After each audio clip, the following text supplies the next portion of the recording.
Welcome back to the fourth video in this tutorial series on writing unit and integration tests for your React and Redux web applications. Now, in the last video of this series, we took a look at testing our prop types, both in functional components and classes. Now, in this video, we're going to be looking at implementing Redux into our application so that we can start testing Redux components in future videos. Before we get started with this video tutorial, I just want to encourage you guys to check out the playlist for this series. You can find that by either clicking the link in the description of this video, or you can find us on YouTube. Our channel's called SimpleTut. You can search for the playlist yourself. Again, if you're watching this at some point in the future, then we will have uploaded the entire series to this playlist. I would also like to encourage you to check out our official GitHub repository. Again, at the end of each video, we will be pushing the code, and this is a great reference point for you guys to come over and check out the code that we're writing. The first thing that we need to do is actually install the dependencies that we're going to be working with. So let's go ahead and do that. The install command is going to be npm install, and we want to install Redux, React Redux, and also Redux Thunk. I'm going to go ahead and install those. At this point, we're ready to reboot our application. I'm going to do that with yarn start. I am also going to rerun our tests. The command is going to be npm run test. That's our test script. That's just going to start watching our test files as we work with our project. Great, so let's come back over to our text editor and let's start working with our application and actually writing the code that's going to implement Redux into our app. So first of all, I'm going to go into my source directory. The first thing we want to do is effectively create our store. This is what we're going to be using for state management and is at the heart of Redux. The problem is that when we create our store, we need to pass it at least one reducer. Without that, we are going to get a bunch of errors, and at this stage, I don't want to allow something like that to confuse you guys. So what I'm going to do is I'm going to create a bare bones reducer we can pass to our store that is going to prevent us from seeing any errors. The problem is that I want to save that content for a future video where I devote an entire video to showing you how to correctly build a reducer and also test it properly. So in this video where I create a reducer, I'm going to create a bare bones function. It's just going to return null, and that's again just to prevent us from seeing any errors. So let's go ahead and create that reducer. To do that, inside of my source directory, I'm going to create a new folder. It's going to contain all of our reducers. I'm going to call this my reducers folder. Inside of this folder, I'm going to create our first reducer. That's going to be our success reducer. So success reducer.js, and again, this is going to be a very simple function. So export default. It's going to be a function that accepts two arguments, the first being some kind of state and then an action. Okay, so we want to turn this into a function and then return null, and that's all we need to do. Again, in future video, we're going to come back, we're going to actually build out a real reducer. Now we need to create our root reducer. So inside of my reducers folder, I'm going to create index.js, and I need to import, well, I'm actually going to destructure from Redux, and I want to import combine reducers. Then we need to go ahead and import success from our success reducer, and then we're going to use it by going export default combine reducers, call that function and pass it an object that contains our success reducer. Okay, so now that we have our reducers ready, we're ready to create our store. So I'm going to create a new file in the root called create store.js, and inside of this I'm going to import from Redux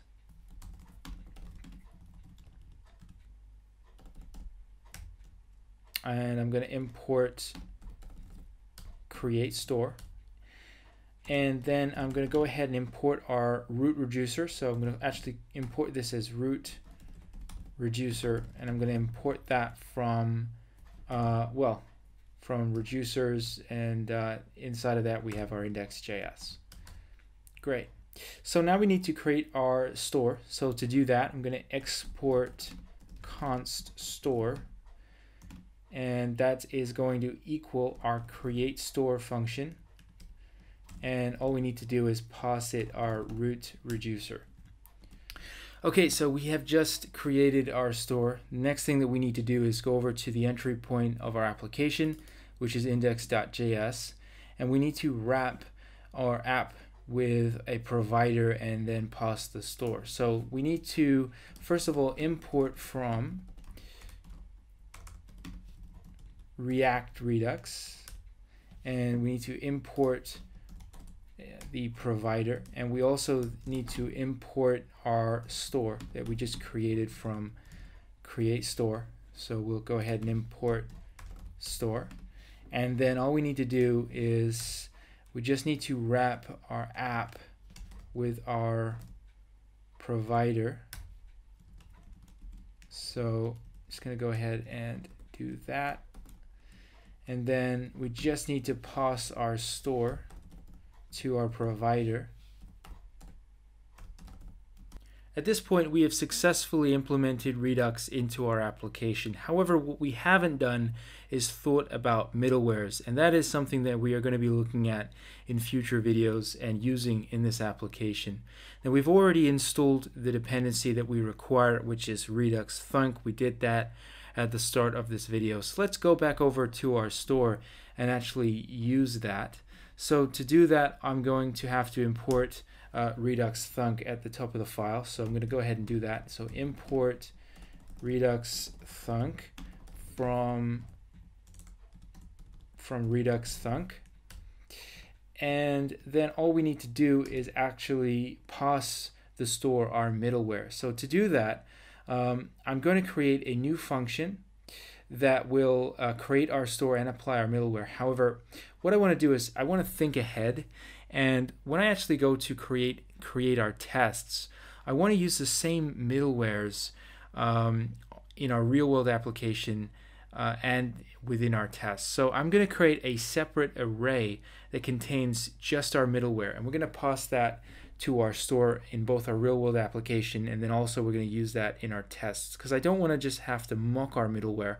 I want to use the same middleware, the real middleware that we're using in our real-world application. So let's go ahead and create a new constant. I'm going to export this, but I'm going to create a constant called middlewares, and it's just going to equal an array of our middleware. At the moment, all that is Redux Thunk. And then we need to create a function that's going to create our store and apply our middleware at the same time. So we also need to import something from Redux, which is apply middleware. And then down here, I'm going to export const create store with middleware. And that is going to equal apply middleware, which is the function we just imported. And we just need to use the spread operator to actually pass it our middlewares, because that is an array. So we need to use the spread object, and then I'm just going to call the create store. And although when we're actually creating our store here, we're calling create store, I'm going to change that. I'm going to actually now instead I'm going to use this new function that we just created, which is this create store with middleware. But I'm going to pass it our root reducer. So we can then save that, and we can come back over to the browser, and you can see that we're not getting any errors, so we know everything is working correctly. We can also go to our terminal, and you can see that our tests are still passing. Again, if I rerun all my tests, they're all green, so all of our tests are passing. At this point, we have successfully implemented Redux into our application. All of our tests are passing. Our application is still running without errors. And that brings us to the end of this video. So I think it's about time for us to commit and push our changes. So I'm going to come over to a terminal window, call git status. You can see these are the files that we've created or changed. I'm going to go ahead and commit them. So git add all. Do another git status, and then I'm going to commit them. So git commit add Redux to our app. And then if I do another git status, I can do a git push origin, and I'm going to go ahead and grab the branch I'm working on, and I'm going to push them. And that brings us to the end of this video tutorial.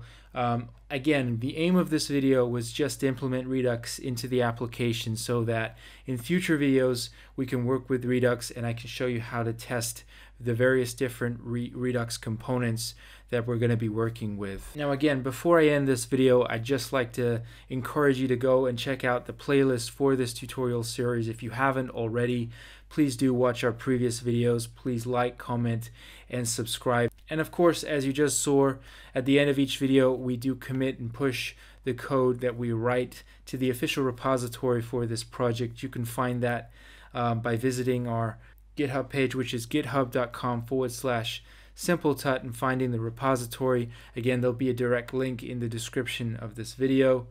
I would also like to encourage you guys to check out our official Facebook page, which is facebook.com/simpletut. On here you can find all of the various content that we have posted, but also as we release new content, new videos in this and future series, we will post links to those videos here. So it's a great way for you to stay in touch with us and up to date as we release new content. Now in the next video, we're going to be looking at how we can test reducers, and again getting back to our initial project, which was of course building our application. Once again, thank you for watching this video, and I'll see you in the next one.